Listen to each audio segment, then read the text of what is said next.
The city's highest point is 1,000 feet above sea level. Here we are at one of my favorite places, Alta Laguna Park.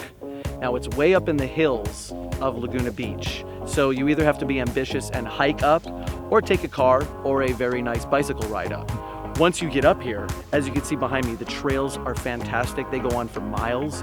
You have spectacular views of the ocean to one side, the valley to the other side.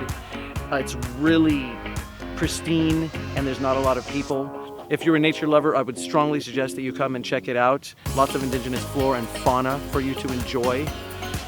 If you come during the summer, it's going to be nice and toasty. If you come during the winter, it could be a little cool, but you might be able to hike a little further. There are a number of different hiking trails to choose from.